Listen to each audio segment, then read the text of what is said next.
We come to Shadow Minister Dr Kieran Mullan. Thank you, Mr Speaker. Can I begin by first thanking the clerks for the considerable work they have been undertaking to support members across this House in preparing amendments across so many different elements of what is a complex issue. And I know, Mr Speaker, you gave a great deal of thought to which of those we voted on. And I also know you had a difficult balancing exercise giving time to this bill versus the limited time available for Friday sittings. So I want to say again to the Government that I'm deeply disappointed that they chose not to assist you, Mr Speaker, and all members by providing further time on the floor of the House so that every single member that simply wanted to speak could do so. Telling members how many hours went into committee stage when so few members can participate in that is of little comfort to those members who haven't been able to put their views on the record on the floor of the House. But we are where we are. And can I join others in acknowledging the very hard work and sincerity of the sponsoring member for Spen Valley. Now is the moment when we vote on her bill in what we have to assume is its final form. There may be changes made in the other place, but there may not be. If you vote for the bill today, you must do so happy that this is the version that will come into law. As we conclude, I want to return to what I said at second reading. No one on either side of this debate can claim only their side is being motivated by care and compassion for others. We have heard powerful speeches motivated by concern for others, for those both in favour and against this bill. The Mother of the House, the member for North West Hampshire and Glasgow North, and the member for Glasgow North East were some powerful examples. The member absolutely served the memory of her brother well. But on either side of the debate, we should resist the temptation to give ourselves false comfort. Those supporting the bill, and I'm sure even the sponsoring member herself, will accept there is no such thing as a perfect law, certainly not in an area like this.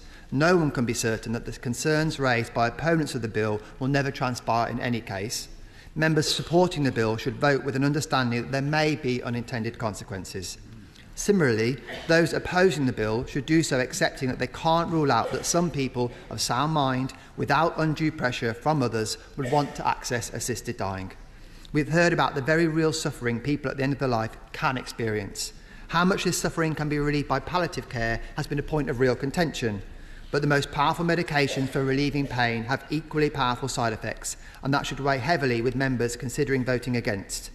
And whilst opponents of assisted dying may prefer an improvement in palliative care instead, they can't guarantee it will happen.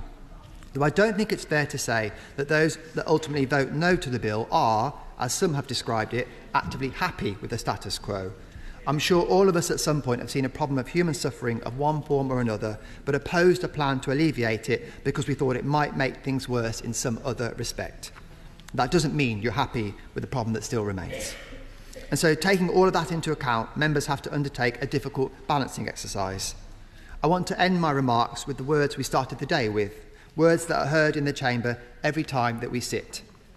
I'm not religious, but the meaning our daily prayers convey, I think, is of universal assistance. We're encouraged to lay aside all private interest and prejudices and to keep in mind our responsibility to seek to improve the condition of all mankind. Saying those words is easy. If only it was as easy to have the necessary wisdom to always know what exactly it means to improve the condition just of our constituents, let alone all mankind. The daily prayers can't help us with that, unfortunately, and today we don't even have the help of the party line. All of us at one time or another have riled against the whip and its encouragement for us to vote for something we think is unwise. But if we're honest, this encouragement can be of great help a lot of the time. The extent to which the debate covered the views of professionals and representative organisations, I think, reflects members trying to find help of another form in place of the whip. Most of us aren't experts, yet we have to make a decision even experts disagree on. But let's welcome the fact that here today, as we wrestle with this decision, we really are truly doing exactly what we were sent here to do, more than on most other days. And even if you might be uncertain about your vote, you can be absolutely certain about that. Minister Stephen Kinnock. Thank you very much indeed, Mr Speaker. I stand at the dispatch box today alongside my honourable friend, the member for Finchley and Golders Green, not as the MP for Aberavon Maesteg, representing the views of my constituents, although I thank each and every one of them who took the time to contact me with their considered opinions, but as the Government Minister responsible for ensuring that the bill, if passed, is effective, legally robust and workable. I'd like to thank members across the House on both sides of the debate for their consideration of this legislation, through parliamentary stages and their thoughtful contributions, with particular thanks to the members of the Public Bill Committee for their detailed scrutiny over more than 29 sittings and 80 hours. This bill has received more parliamentary time than most government and private members' bills, and the debate has been respectful and well considered throughout. It's worth noting, of course, that the subject has received extensive and detailed consideration over a number of decades, both in this House and the other place, as well as beyond Parliament. Many members will recall the bill before us today follows many years of examination and analysis, including reports such as the inquiry of the Health and Social Care Select Committee in 2023 and the accumulation of evidence from other jurisdictions.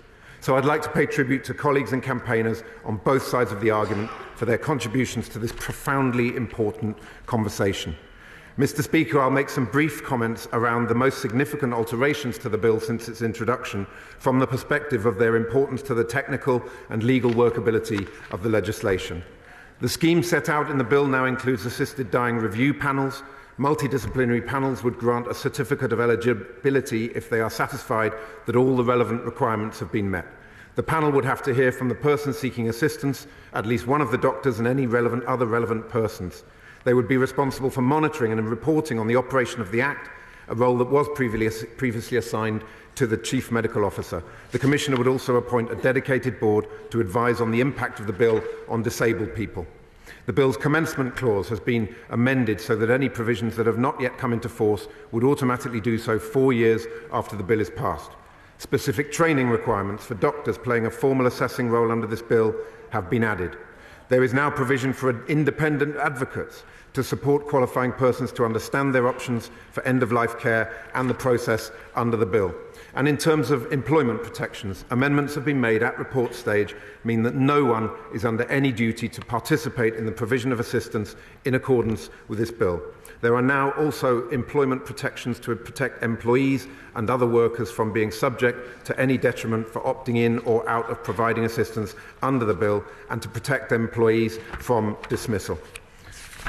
So, Mr. Speaker, it just falls to me to thank all honourable members once again for their extremely valuable contributions to this sensitive debate, and once again to reiterate that should it be the will of Parliament for this legislation to pass, then the Government will ensure the safe and effective implementation of this service. Thank you, sir.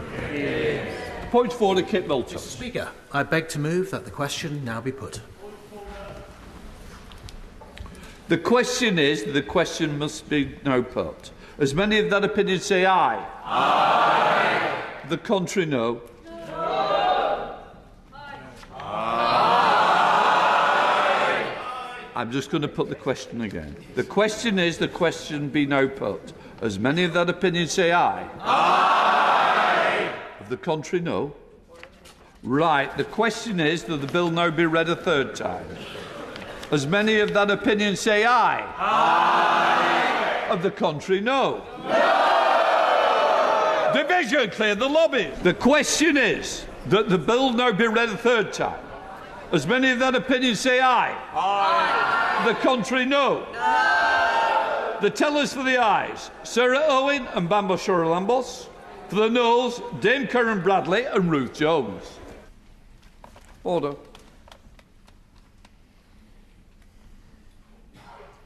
The ayes to the right, 314. The noes to the left, 291.